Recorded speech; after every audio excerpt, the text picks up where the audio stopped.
Part 2. The Bitcoin Blessing and a Jamaican Wedding to Remember. Rose sat on the couch, her hands trembling, tears slowly tracing lines down her cheeks. For a woman known for sass and hard truths, this moment was rare. Soft, vulnerable, and filled with something deeper than joy. Legacy.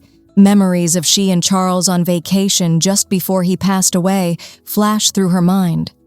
She looked at her daughter. Stella, I need you to find your brother, Phil. We're all gathering here for Christmas. Everyone. There's something we need to do. Something big. Chris and Nora exchanged glances. Nora, Chris. Rose turned toward them, her voice still quivering but firm. Start making your wedding plans. The sky is the limit.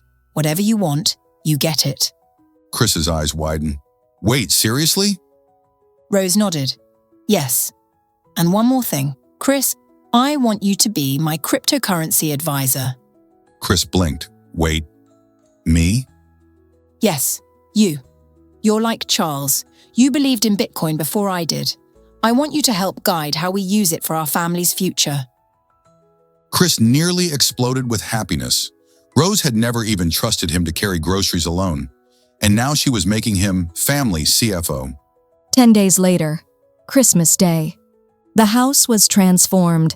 Garland wrapped the banisters, multicolored lights blinked from every window, and the rich smell of baked ham, jerk chicken, and cinnamon apple pie filled the air. Laughter echoed down the halls. The Bitcoin news had sparked something magical. It was the first time in years the whole family had come together without a cloud hanging overhead. Everyone was there: Stella, Phil, Stan, Nora, Chris, and Chris's younger brother Mark, who was FaceTiming every 5 minutes to show his friends the epic feast. After dinner, they gathered in the living room. Christmas music hummed softly in the background. Gifts sat under the tree, untouched. Rose stood at the front of the room, wearing her festive red shawl and pearls like she was delivering a State of the Family address. Before we open gifts, she began, I have something to say. The room quieted.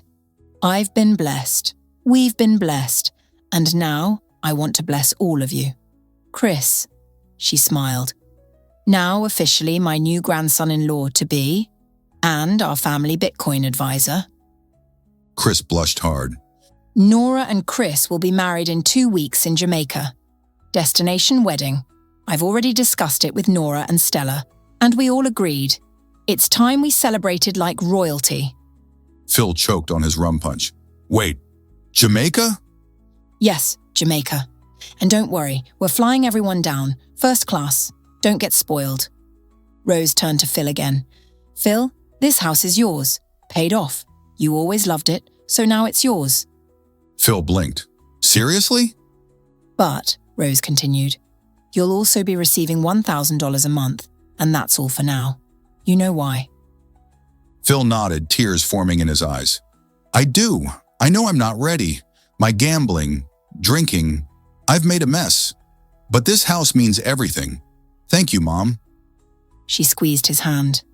When you're ready, Stella will help bring you into bigger responsibilities. Then she turned to Stan. You and Stella will sort out your marriage situation, but you're not moving in with us. Stan raised a hand in protest, but Rose continued. You can stay with Phil if he lets you. That house has enough ghosts and square footage for the both of you. The room laughed. Stella and I will move into a new home I'm buying. She'll help me manage the estate. When my time comes, she'll take over the family affairs. Stella nodded. Yes, Mama. I'll make sure everything runs right. Rose turned back to Nora and Chris. You'll receive 15 Bitcoin, currently worth over $1.5 million. Use it to build your life, your future. And Mark, she added, looking at Chris's younger brother, your college tuition is fully paid. Study hard. No excuses. There was a pause, a beautiful silence where hearts thumped louder than words. Nora stepped forward, holding a glass of Rose's famous Christmas rum punch. I'd like to propose a toast, she said. They all lifted their glasses. To Grandpa Charles, who saw the future, and to Grandma Rose, who made sure we could all live it. Cheers! They shouted a toast. They clinked glasses and hugged, and even Stan got misty-eyed. "Okay, that's it," Rose called out. "Enough crying. Open your Christmas gifts before I change my will again." 2 weeks later, Montego Bay, Jamaica. The sun blazed over the turquoise waters of the Caribbean. Palm trees swayed gently as steel drums played in the background. Sandals Resort in Montego Bay had rolled out the red carpet. Pastor Johnson himself flew in, along with 3 choir members who refused to miss the moment. "I need a vacation too, amen," he said before sipping from a coconut with a pink straw. Nora's 3 best friends all arrived in full glam. Matching dresses, glitter heels, and Instagram captions locked and loaded. The wedding was gorgeous. Nora wore an elegant lace dress that glistened in the sun. Chris wore a white linen suit, finally looking like the leading man of his own life story. Everyone was there.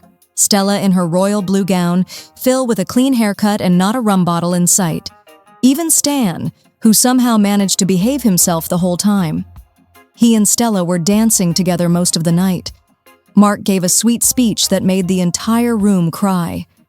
And Rose? She sat front row in a floral maxi dress and oversized shades, sipping champagne like she invented wealth. As the waves kissed the shore and Pastor Johnson declared them husband and wife, Nora glanced at the sky and whispered, "Thank you, Grandpa. You have brought the family together with love. Thanks for paying for my wedding. Thanks for all the love." The next morning, with the sun rising like golden fire over Montego Bay, Nora and Chris woke up in their honeymoon suite with smiles still frozen on their faces. They couldn't wait to greet the world, not as 2 struggling dreamers, but as husband and wife. Hand in hand, they walked barefoot down the white sandy beach, the warm waves lapping at their toes. The breeze danced through Nora's hair as Chris looked at her like he was still falling in love. They didn't need words, just soft laughter, slow steps, and the simple joy of knowing that their new life, full of hope, love, and, yes, Bitcoin, had only just begun. They smiled at each other under the Caribbean sun, knowing that somehow, against all odds, everything had changed, and it was only the beginning.